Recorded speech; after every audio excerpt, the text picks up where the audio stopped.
கிமு 31ஆம் நூற்றாண்டில் மயிலாப்பூரில் ஆதிபகவன் இவர்களுக்கு மகனாக பிறந்தார். இவருக்கு நாயனார், தெய்வப்புலவர், பொய்யில் புலவர் போன்ற பல சிறப்பு பெயர்களும் உள்ளன. திருக்குறள் 133 அதிகாரங்களை கொண்டது. அதிகாரத்திற்கு 10 குறள்கள் என மொத்தம் 1330 குறள்கள் உள்ளன. திருக்குறளுக்கு வாயுரை வாழ்த்து, பொய்யாமொழி, திரவேலம், முப்பால், தெய்வனும் என்ற வேறு பல பெயர்களும் உண்டு. இத்தகைய பெருமை கூறிய திருக்குறளின் 39வது அதிகாரமான இறைவாட்சியில் உள்ள 10 குறள்களை உங்கள் முன் கூற வந்துள்ளேன்.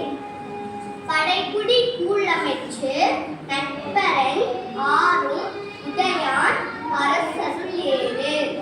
அஞ்சாமை ஈகை அறிவுக்கம் இந்நான்கும் எஞ்சாமை வேந்தர் இயல்பு. தூங்காமை கல்வி துணியுடைமை இம்மூன்றும் நீங்கா நிழலான் கவர்க்கு. அறநிலுக்கா தன்னவை நீக்கி மரநிலுக்கா மானமுடைய தரசு. இயற்றலும் ஈட்டலும் காத்தலும் காத்த வகுத்தலும் வலிய தரசு. காற்றின் கெளியன் கடும் சொல்லன் அள்ளனேல் மீக்கூறும் மன்னனிடம். இன்சொலாய் ஈர்த்தலிக்க வல்லாது தன்சொலாய் தான் கண்டனைத்து இவ்வுலகு. முறை செய்து காப்பாற்றும் மன்னவன் மற்றற்கு இடையென்று வைக்கப்படும்.